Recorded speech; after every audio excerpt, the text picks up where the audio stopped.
this morning. Larry Sprinkle along with Chris Mulcahy here on a messy morning as far as sky conditions. A lot of fog out there. In fact, we have a dense fog advisory in effect for the entire area this morning. Now, in the advisory, you can see all the way up Interstate 77 towards Statesville.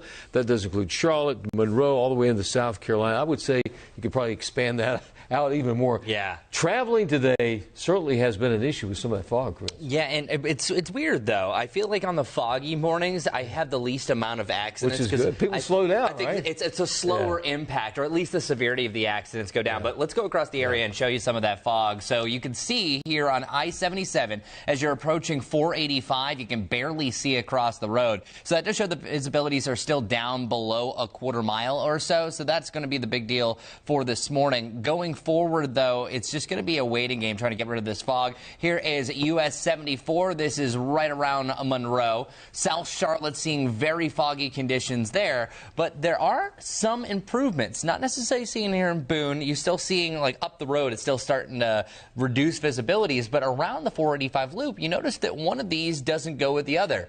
To the north, we're actually seeing a little bit of sunshine. We can back that up right here in Lake Norman. You can still see the fog across Lake Norman, but that fog is starting to show signs that it is weakening. Still not great visibilities wherever you're looking. But that has been the story of the morning. But Larry, the big story for the weather department is really what's happening later on tonight. Yeah, it's interesting because right now things are very calm. It's okay. Most days should be all right. It's really late tonight, early tomorrow morning. We see the potential for some high winds. In fact, even across the Charlotte metro area, this takes us right through tomorrow. Overnight, we could see winds gusting well over 40 miles per hour. And that's in that zone of yellow. It does include Charlotte. But, Chris, once you go well to the east of here, even more than that, we're talking about maybe even some severe weather. Yeah, and the main reason for this is the timing. Whenever you have storms that come through the early morning hours before the sun rises up, that's the sweet spot. You can still have severe weather at that point, but that's not max instability. So that's working for us. But then as the sun starts to rise and that line moves its way up towards the east, that's why especially south and southeast of us,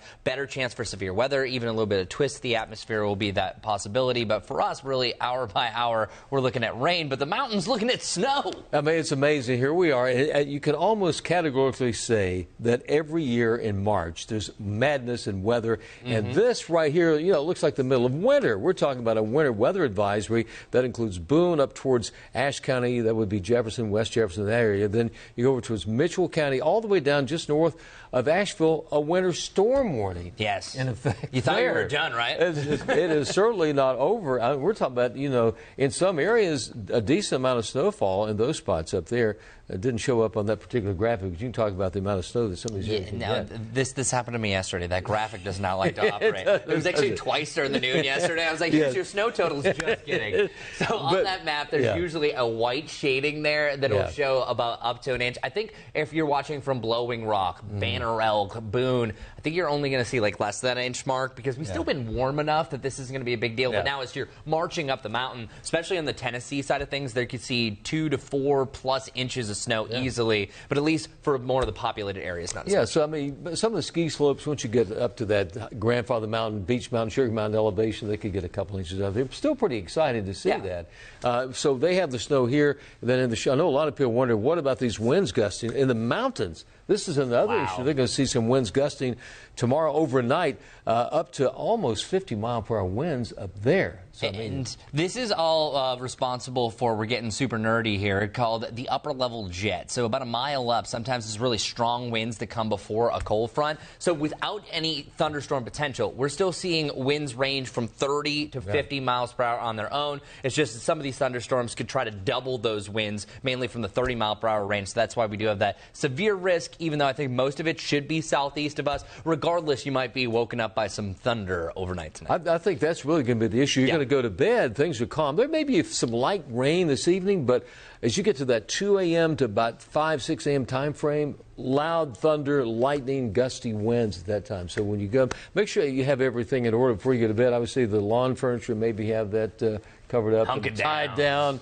because, I mean, it really could, if you live over towards Wadesboro, Rockingham, Cheraw, in that area, even more so, potential for some strong storms. And I want to bring up one more note, is behind this front, if you have any plants, you need to bring them in. I know that we bought an early plant, and that was from where did we go? Lowe's. Yeah. And the flowers are great, but they're not going to survive temperatures dropping down to about 20 degrees. So that's on Sunday morning, so that's a big cool down. Then temperatures start to come after that. But it is the season, severe weather season. So if you want to be prepared, Larry, we got a class going on with Brad and the National Weather Service. Yes, that's coming up on Monday. And I tell you what, it's a good way to find out how to become a WCNC certified storm spotter. We use these people all the time in severe weather. And so, you know, Brad and the National Weather Service together, that combination will really give you a complete education in becoming a storm spotter, knowing exactly the elements of severe weather, particularly the development of tornadoes. Yeah, these classes are really cool because they're going to show you different pictures of things to look out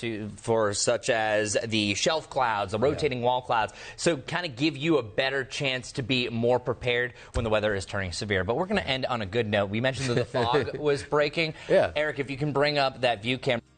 Sky? Look at that. Very nice. I love the fact that there's still a little bit of fog in there, and you can still see most of the buildings, but that's an indication of some sun for today with low 60s today. Storm chance overnight, and then the weekend only in the 50s on Saturday and Sunday. By late next week, back to the low 70s. Let's do it just in time for St. Patty's Day. Have a wonderful day. Thanks a lot for joining us here on Wake Up Charlotte to Go. Yeah, see you Monday morning.